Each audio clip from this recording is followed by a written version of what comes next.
Ah, il peut plus parler, le pauvre. J'avoue qu'on y croyait, mais je croyais pas que ça allait à tourner comme ça. Les amis, aïe, aïe, aïe, aïe, aïe. Ah, la gueule de bois footballistique. On l'attendait pas, celle-ci. On connaît l'Olympique de Marseille, on connaît cette ferveur d'avant-saison, on connaît cette ébullition des matchs amicaux, on connaît la possibilité de ce club de nous faire rêver, mais de nous faire retomber aussitôt dans notre travers. Les amis, elle est très, très dure à faire, cette première vidéo. On était sur un nuage, on était qui siamo. Et oui, on est toujours l'Olympique de Marseille, capable du meilleur comme du pire. Et comme toujours, j'ai mon ami, c'est pas le gringo aujourd'hui, vous le savez, c'est Naïm qui est avec moi. Comment il va, Ouais. mon frérot? Ah, dur. Ça a été très dur à encaisser de commencer une saison qui s'annonçait et qui s'annonce toujours palpitante. Attention, hein, faut pas tout remettre en cause.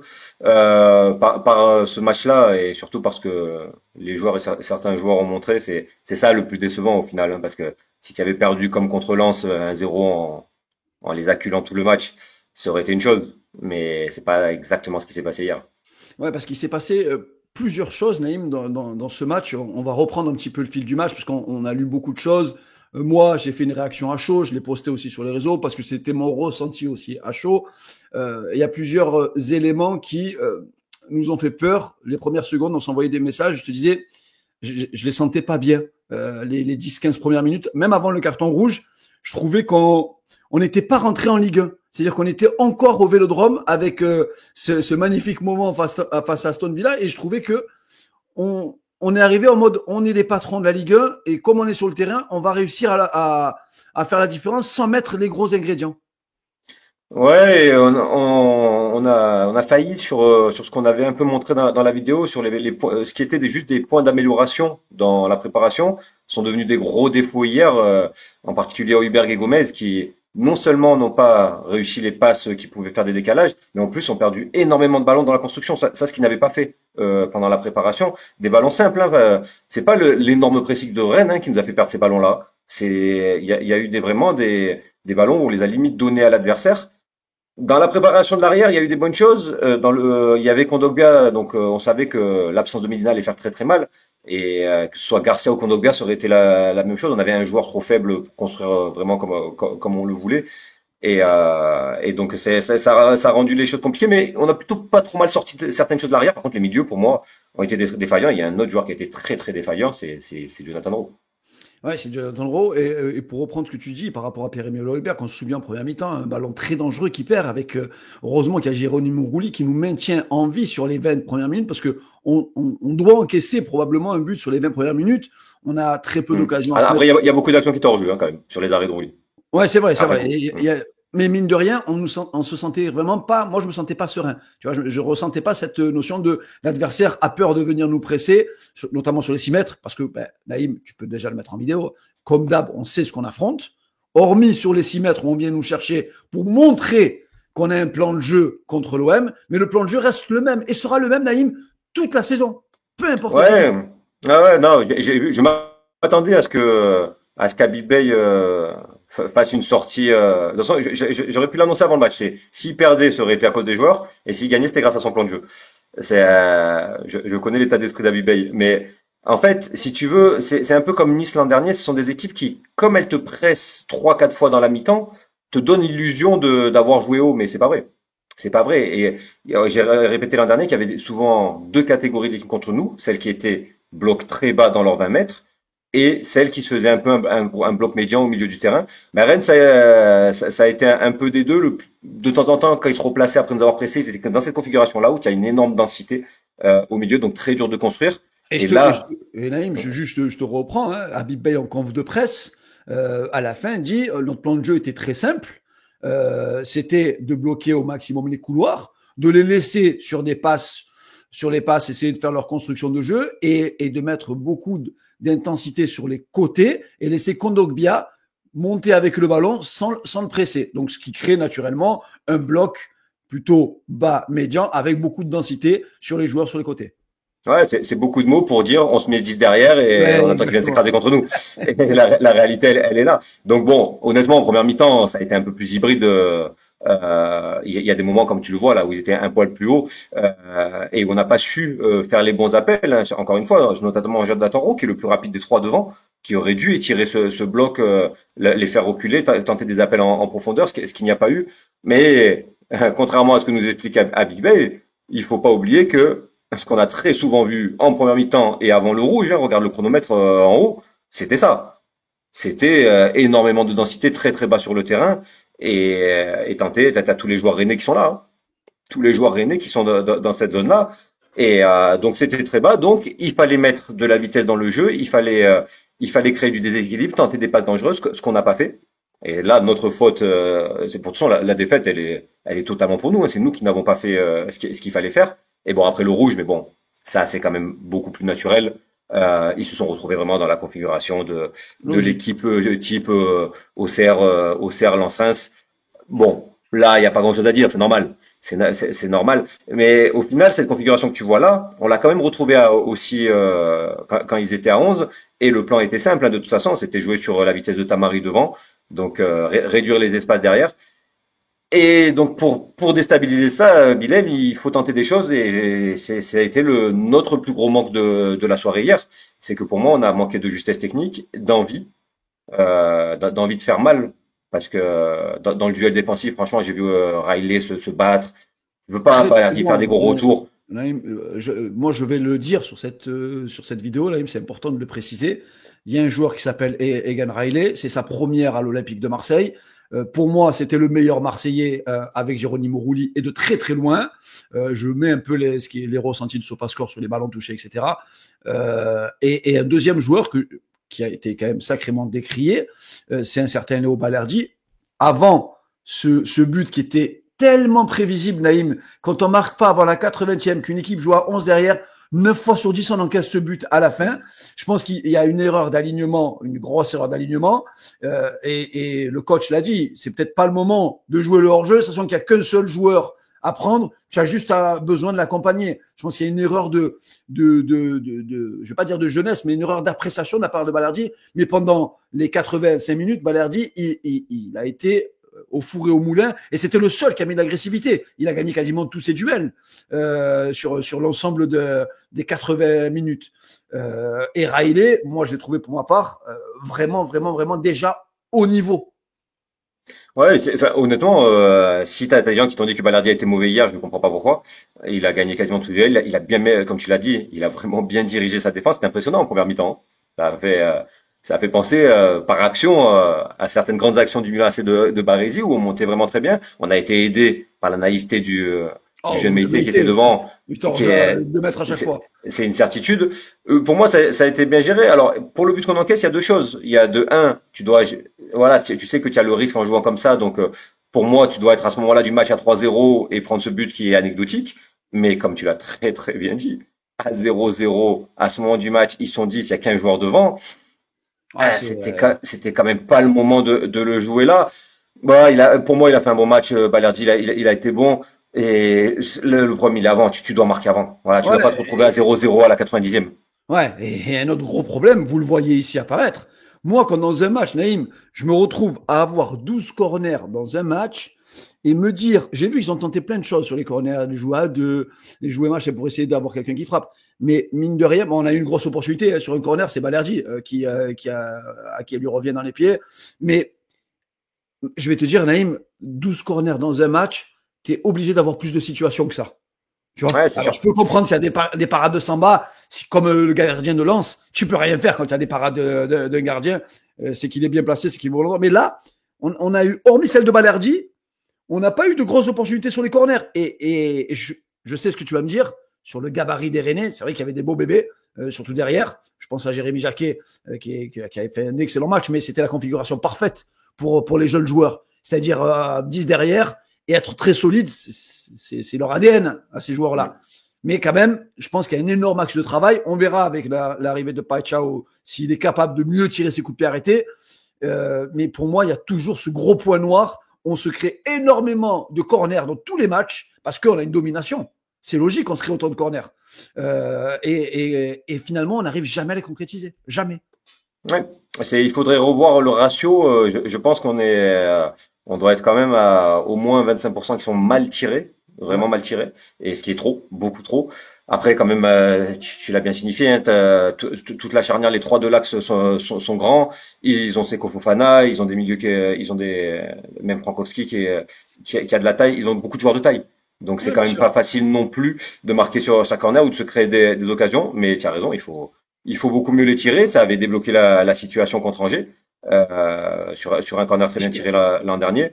Donc c'est un axe de travail important et c'est une solution supplémentaire parce que ce qu'on a vu là, en fait, nous on avait dit dans une des émissions de préparation, tous les voyants sont ouverts, mais attention, on va affronter les mêmes équipes avec les mêmes plans de jeu, la même surmotivation, parce que je demande à voir si Rennes va mettre cet état d'esprit, cet engagement sur tous les matchs qu'il leur reste à jouer cette année. Et donc les mêmes joueurs ultra physiques dans des petits espaces où c'est dur de trouver des solutions. Donc la Ligue 1 va être très très dure. Attention, attention. Et moi, ce mois d'août, Ouais. je le craignais énormément. Et je me souviens, tu me l'as dit. Et Naïm, il y a eu, je rigole, il y a eu énormément de manques. Je rigole parce que je viens de recevoir un texto de Greg qui va marquer, qui va me les allumer. Aucun jeu, rien, pas de combinaison dans les 30 derniers mètres, rien. Je deviens fou, il me marque Greg. Et ben, Naïm, tu vas nous montrer les manques. Parce que des Ouais. manques, il y en a eu, et trop sur un match. Beaucoup trop vraiment. Il y a eu ce qu'on avait montré dans la vidéo de bilan de la préparation, mais il y a pas eu que ça. Il y a eu des choses que justement on ne voyait pas pendant la prépa. Tu vois là on sort d'une bonne sortie de balle. Ils montent un peu nous presser. C'est début de match, hein, ils sont encore motivés. Et Rouli change magnifiquement le jeu sur Riley qui a beaucoup d'espace. On le voit pas totalement sur cette image, mais il a beaucoup d'espace devant lui. Donc il va le prendre et il va aller apporter des solutions comme on avait pu le voir avec Murillo dans une situation contre Séville où il prend tout cet espace et il avait fini par une ouverture pour Rabiot qui centre en retrait pour Guiri. Parce que Rabiot avait pris la profondeur. Et tu vois, et sur cette action-là, les trois joueurs qui sont plus haut sur le terrain que Riley, ils vont tous demander le ballon dans les pieds. Ah, Donc on va s'écraser sur cette défense, tu fais sur bien cette de le ligne de préciser, 5. Naïm, hein. Tu fais bien de le préciser sur Rabiot, hein. Rabiot, autant il y a eu des choses positives pendant la prépa. Il y a eu une question qui a été posée hier en conf de presse sur Rabiot, hein, pour parler de son match. Euh, je pense que face au bloc bas, on l'a déjà dit, Naïm, on le sait, la grande difficulté, c'est que peut-être dans ce rôle-là, il faut avoir un milieu peut-être plus fort individuellement, plus créatif qu'un Adrien Rabiot. Et Adrien Rabiot, il aime manger les espaces. Et là, comme tu le montres, même sur ce match, je ne l'ai pas trouvé transcendant à aller chercher ces espaces, à aller manger. Bon, après, il y en avait moins, hein, vu qu'ils étaient réduits à 10. Donc, il nous apportait plus, en fait, ce dont il est capable dans cette position-là. Ouais, là il l'a pas fait. Après, attention, il a quand même fait souvent sans être servi et on le verra un peu plus tard.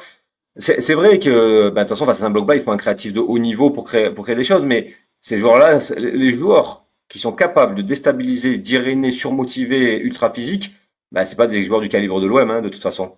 Donc, il faut Ouais. trouver des solutions différentes. Il faut Beaucoup trouver des demandé à solutions. Minarit. Hein. J'ai lu Aminarit doit rentrer. Hein. Ouais, Amin Harit, trouver une passe dans un espace très très réduit, c'est pas son point fort. Ouais, c'est pas faire. Donc Harit, il va te créer un décalage au milieu du terrain quand il y a une grande densité, mais quand ils sont à 10 derrière, c'est pas la dernière passe d'Harit qui va te faire la diff. Non, Donc il manque ça. donc bon, ça c'est un manque, ce manque de mouvement, ce manque d'appel, c'est quelque chose qu'on n'avait pas vu pendant la préparation. Et par contre, bah, là, c'est Là, c'est la justement, pire. c'est dans la continuité de ce qu'on vient de dire. Là, cet espace qui est là, Rabiot, il va le prendre. Il donne le ballon à Rowe, il part prendre cet espace. En fait, ce que fait Rowe, c'est juste hallucinant. Il se met jamais de trois quarts ou dans le sens du jeu. Il est complètement, vraiment, son attention est focus vers un jeu vers l'arrière. Alors que tu regardes, il y a deux Rennais face à eux deux. Il peut aller dans la provocation, il peut se servir de l'appel de Rabiot pour aller faire du 1 contre 1, il peut lancer Rabiot qui est dans une position où il était en train de courir vers la cage, tandis que tu vois que le Rennais le plus proche de Rabiot, lui, il est dans une position latérale, donc il peut largement être pris de vitesse, surtout que Rabiot va plus vite que lui. Donc là, c'est totalement anti-football, et en fait, Ro, il a fait ça tout le match. Il a joué à Et je vais l'envers plus loin, tout le Naïm, hein. Je match. vais plus loin. Hein. Je te coupe juste là, juste avant celle-là. Moi, sur cette opportunité-là, j'étais en live sur TikTok et je dis, il va se faire massacrer par le coach parce que on t'a pris pour aller provoquer, on t'a pris pour ton jeu de déséquilibre si quand tu reçois un ballon et en plus Rabiot te fait l'appel et tu reviens derrière, sachant que Murillo, sur l'image, il était déjà devant, en fait, ce que tu as essayé de créer, tu viens de l'annuler. Et en plus, tu perds de l'énergie à des joueurs qui te font l'appel. Et ça, c'est terrible. Et ben, juste derrière, il y a la séquence où il y a la post pressure. Et ben, le coach d'entrée, il va voir qui? Il va voir Jonathan Rowe. Il a fait un match catastrophique. Rowe, franchement, hier, ça a été le plus mauvais, je pense, de l'équipe et de loin. Et je ne sais pas ce qu'il avait. Il a pas osé. Tu vois, ce qu'il a osé contre Aston Villa, c'est bien. On l'a pas vu tenter une seule fois. D'où la difficulté, Naïm, je vais le répéter, et vous l'entendez, et vous l'entendrez encore sur cette chaîne-là, d'où la grande difficulté quand il y a des jeunes joueurs, c'est d'être capable d'enchaîner des performances de haut niveau. Souvent, les jeunes joueurs, ils sont capables sur un match de te faire quelque chose d'incroyable, et sur 2-3 matchs de disparaître. Mais Raw, c'est match de prépa, 3 bons matchs de prépa, ou 4 bons matchs, et là, la compétition démarre, disparition. Ouais, c'est pour ça qu'il faut aussi faire attention au constat définitif, hein. On a entendu depuis 2 semaines pourquoi on veut vendre Rowe, c'est n'importe quoi, il va valoir 100 millions l'été prochain. S'il fait des matchs comme ça, il y a peu de chances que ça arrive. Là, c'est une des pires situations pour moi, c'est pire que tout à l'heure, parce que tout à l'heure, il y avait une possibilité de déséquilibre, mais c'est resté du 1 contre 1. Là, il y a une supériorité numérique. Là, c'est du 3 contre 2. C'est Thiaguiri qui est en train de faire l'appel, tu te retrouves à 3 contre 2. Là, tu vas fixer ton défenseur. Enfin, c'est ce qu'on nous apprend, Bilal, aux plus jeunes. Supériorité numérique. Tu vas fixer ton défenseur. Tu donnes au joueur qui t'a apporté le surnombre. Et après, Gouiri se retrouve en situation très favorable pour essayer d'aller terminer. Ou si le deuxième central René est obligé de venir lui fermer, ben Gouiri peut finir par une passe en retrait qui finit en but. Un 3 contre 2 comme ça, il doit être mieux négocié. Et lui, ce qu'il a fait, c'est dramatique. Il s'est servi de l'appel de Gouiri pour rentrer dans la densité. Regarde où il s'est mis. Il s'est mis en situation en plus où tout le stade savait qu'il allait tenter de rentrer intérieur pour frapper, pour chercher son enroulé. Donc encore une fois, choix dramatique. Manque de mouvement, pas assez de prise d'initiative et mauvais choix, ça commence à faire beaucoup. Mais bon, ce qui nous manque le plus, tu vois, je trouve, c'est de tenter ce que je disais, des passes difficiles, des changements rapides. Et c'est pas facile. C'est pas facile. Cette passe que je te montre de Gomez vers Greenwood, elle serait dure à faire. Mais si tu déstabilises pas des blocs bas, si tu fais pas des choses difficiles, si tu réussis pas des choses difficiles, et je pense qu'un joueur de la qualité de Gomez, il a le pied pour réussir cette balle-là, et je trouve qu'on n'entend pas assez. Surtout que Naïm, sur des blocs bas, la seule possibilité que tu as, c'est d'étirer le bloc. Il n'y a pas d'autre possibilité. Tu peux pas jouer dans le cœur du jeu. Il y a 5 joueurs dans le cœur du jeu. Donc ta seule possibilité, c'est d'accélérer la déstabilisation par les côtés, par les dédoublements. Ce qu'a fait moi j'ai bien aimé l'entrée de Timothy Weah, parce qu'il a apporté ça sur le couloir avec Greenwood, où il a sans cesse essayé de dédoubler avec plus ou moins de la réussite. Et encore, le centre qu'il met sur Murillo, c'est potentiellement un but, centre magnifique. Il a fait ce qu'on attendait de lui. Il a réussi la passe la plus dure. Un centre dans une densité incroyable. Il l'a mis sur la tête de Murillo. Donc, il a fait l'action qui aurait dû débloquer le match. Ouais, c'est sûr. Mais comme tu dis, il faut prendre conscience que dans des matchs comme ça, même surtout à 10 contre 11, mec, il faut les acculer et il faut centrer. Et à la retombée, il faut qu'il y en ait un qui se mette en position de frappe parce que tu n'as pas le choix. Tu n'arriveras pas à créer un surnombre par la passe courte. Mais pour réussir à centrer, il faut basculer plus rapidement. Parce que si tu mets du temps, si Gomez et Højbjerg continuent à donner le ballon à celui qui est à côté de lui pour que lui donne à l'ailier, eh ben ils auront le temps de coulisser à chaque fois et de fermer le bloc. Et c'est pour ça que quand on me dit ouais mais c'est De Zerbi, il a rien compris, c'est pas De Zerbi qui leur demande ça, hein, d'aller aussi lentement d'un côté à l'autre. Lui, je suis persuadé qu'il lui demande tout l'inverse. C'est vraiment les joueurs dans la réalisation qui prennent pas assez d'initiative ou qui sont trop lents dans ce qu'ils font. Et encore une fois, c'est pas des passes faciles. On lui posera la question si on est en conf de presse la semaine prochaine. On lui posera la question est-ce que c'est une consigne de sa part du fait que les deux récupérateurs mettent autant de temps à chercher les couloirs. C'est trop lent et ça manque de courage. Moi, je peux déjà te dire que non parce que si tu te souviens bien, au moins, et je vais être gentil, au moins 4 ou 5 fois l'an dernier après une conférence, il a dit on a mis trop de temps à aller d'un côté à l'autre. Ouais, c'est. Tu vois, et donc ces passes-là, comme je le dis, c'est des passes qui sont dures, mais qui doivent être réalisées par des joueurs de ce niveau-là, qui doivent tenter des passes difficiles. Celle-là, elle est pas facile. Si tu y arrives, Greenwood, il va seul à la cage. Elle est pas facile, mais si tu ne tentes que des choses faciles, tu ne déstabiliseras jamais des blocs comme eux. Et je trouve que globalement, les 3 milieux de terrain sont ceux qui ont le plus failli dans ce rôle-là. parce que c'est eux qui doivent être capables d'accélérer le jeu. Et tu vois que quand Greenwood touche le ballon, lui, il le fait. Soit il percute intérieur et il tente et il attire au moins 2 joueurs sur lui à chaque fois. Soit il bascule très rapidement sur une longue transversale. Il les a toutes réussies quasiment. La seule qu'il n'a pas réussi, eh ben Merlin a magnifiquement mis une remise à Rowe pour qu'il aille seul à la cage et Rowe a fait une frappe dramatique. C'est Ouais. donc voilà ce C'est, que fait c'est, Greenwood. Cette initiative, c'est ce qui manque au milieu de terrain. Ouais, c'est pour ça que nous, quand on parlait de Zegrova, Naïm pour l'OM, c'est dans ce type de configuration-là, quand, par exemple, moi j'imagine peut-être même Greenwood sur ce type de match-là, si Pachao n'est pas là, Greenwood basculer de l'autre côté, et sur ces changements d'aile de Greenwood qui va chercher un Zegrova, là Zegrova, il y va, ils peuvent être deux en face, c'est pas un problème, il va y aller en un contre eux, et normalement, c'est ce qu'est censé faire Jonathan Rowe, c'était sa force-là. C'est ce qu'il a fait contre Aston Villa. Ce qu'il a fait contre Arsenal, ce qu'il a fait contre Séville, ce qu'il a fait contre Valence, il a fait quasiment dans tous les matchs amicaux. Donc, est-ce que c'est juste, allez, on va pas tirer sur l'ambulance, mais est-ce que c'est juste, Naïm, juste un mauvais match? Ok, les têtes étaient déjà en mode, on va gagner et il faut qu'on enchaîne au Vélodrome, ou alors, Naïm, ou alors c'est une préparation difficile, et encore, j'ai du mal avec le coup de la préparation physique parce qu'ils étaient à 10. Tu vois, si c'était un match, et le pire, Naïm, moi, le constat que j'ai fait, c'est qu'à la fin, je me les ai sentis tirer la langue, alors qu'eux, à 10 contre 11, je les ai pas sentis tirer la langue. Oui, mais bon, attention avec ça quand même, parce que ils font pas beaucoup d'efforts finalement quand il y a 10 dans ta surface. Tu, Oh, Merlin, il t'a dit, je suis sorti carbonisé, on n'a jamais autant couru que ça. Donc, Merlin, c'est pas le joueur le plus endurant que j'ai connu dans ma carrière. Franchement, ça demande beaucoup d'énergie mentale, c'est usant, et je comprends qu'ils finissent exténués à la fin à ce niveau-là. Mais finalement, c'est des efforts courts, et tant que tu as 0-0, tu as le mental qui te tient. ouais, Tu as c'est cette vrai. énergie-là, tu vois, et c'est pour ça que j'ai répété chaque année l'an dernier, et je le répéterai à chaque match cette année. On va encore être dépendant du premier but. Ah, les Si tu poteaux de penses vraiment Rabiot, que les si poteaux de Murillo Rabiot, marque, les si poteaux de Murillo Rabiot. marque, ouais, Rabiot ou Murillo, tu penses vraiment que s'il marque, ouais, Rabiot encore pire, parce que c'est juste avant la mi-temps.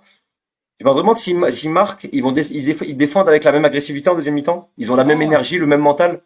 non, de toute façon, on le sait, c'est mental, le football. Bon, après, Naïm, qu'est-ce qu'on peut retirer de positif sur Ben, ce match-là? Parce qu'on a montré tout ce qui c'est, n'allait c'est- pas.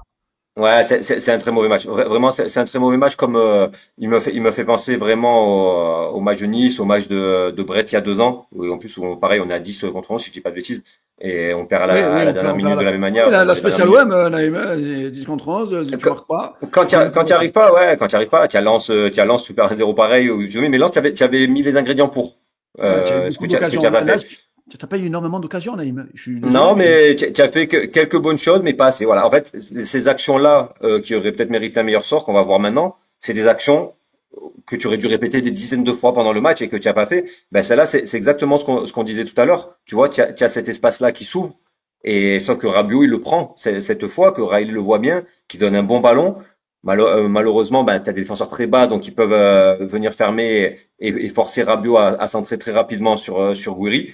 Alors que s'il avait eu un poil plus de champ, ben, il aurait pu aller pousser le ballon et après, il y a du monde qui est arrivé. Mais ça, c'est très bien. Vraiment, quand ils sont dans ce bloc médian, il faut prendre cet espace-là. Il faut jouer vite de l'avant le peu de fois où ils montent. Tu vois, là, pour une fois, ils étaient tous un peu hauts, un peu désorganisés. Greenwood envoie un bon ballon dans la mesure où le ballon bombe, c'était compliqué, il fait ce qu'il peut. Mais bon, voilà, c'est un ballon qui est pas facile pour Guiri, qui en plus c'est pas un joueur rapide, donc il est obligé de il est revenir dans en le dur, arrière. Gouiri, Naïm. Il est vraiment dans la grande Il, difficulté. On va il dire. est dans le dur, mais c'est peut-être celui avec qui je vais être le plus indulgent dans le sens où c'est celui qui est dans la zone la plus compliquée. Voilà, clairement, il est au milieu des trois de l'axe, dans une densité monstrueuse. C'est compliqué, mais là où je suis d'accord avec toi, c'est que même quand il est passé sur le côté, il a Non, pas été bon. toujours en marchant, manque de rythme, manque d'agressivité, manque de méchanceté. Tu vois, c'est des signes qui trompent pas. Tu le vois quand un joueur est un peu fébrile. Après, il y a 2 joueurs où on verra, peut-être que je me trompe, mais j'ai l'impression qu'il y a 2 joueurs qui sont un peu plus en mode diesel et qui la préparation a fait plus mal, c'est Gouiri et Højbjerg. Je les sens moins vifs que en Ouais, cours de possible. saison. On verra. On verra si c'est ça ou si c'est Surtout juste que. Holberg, hein. Pour moi, c'est peut-être le plus mauvais joueur hier. Il a perdu des ballons très dangereux. Il n'a apporté Ah, aucune. c'est Euro le plus mauvais. Ouais, ouais, oui, oui. Ok, Ro. Mais Holberg, Non, il est t'as resté raison. le début jusqu'à la fin. Tu vois, il a joué les 90 Non, minutes. Højbjerg il a pas été bon, même s'il a récupéré quelques ballons. Mais Gouiri aussi, je le sens beaucoup plus lourd quand même qu'en fin de saison dernière. Ouais, Je je suis pense que c'est d'accord. la prépa. On verra.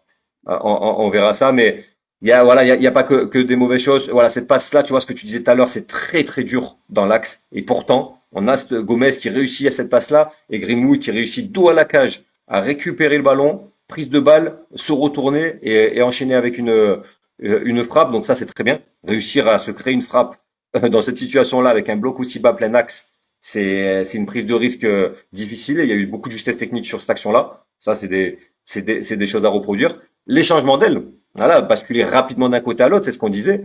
Le centre de Greenwood, encore une fois, qui est le seul vraiment qui a tenté des choses, qui a essayé de les bouger. Et là, sur ce ballon qui arrive là, j'arrive pas à comprendre comment Ro n'arrive pas à remettre le ballon mieux que ça. Alors, qu'il n'arrive pas à le mettre pile poids dans la bonne zone comme je l'ai mis là, pas de souci, c'est pas forcément très facile, mais il a mis le ballon dans le petit filet.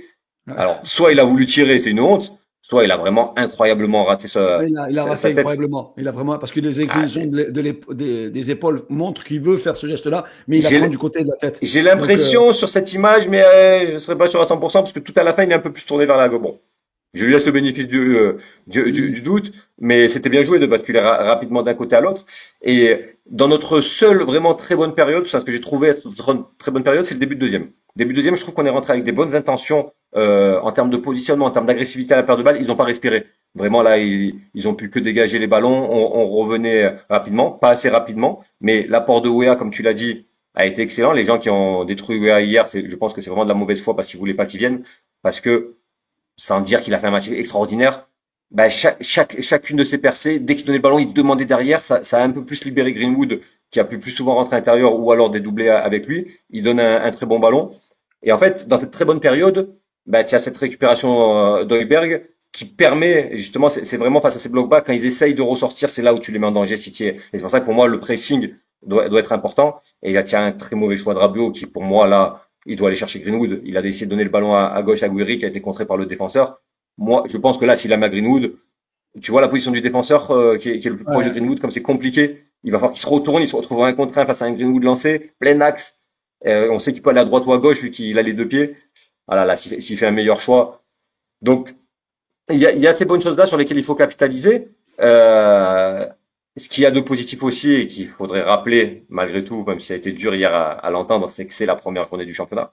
Ouais, il faut le rappeler, pour conclure, Naïm, il faut rappeler que c'est que la première journée de championnat, que cette saison va être beaucoup plus difficile que la saison dernière, parce que c'est la saison de la confirmation, c'est la saison aussi de tous les risques, avec la Coupe d'Europe, etc.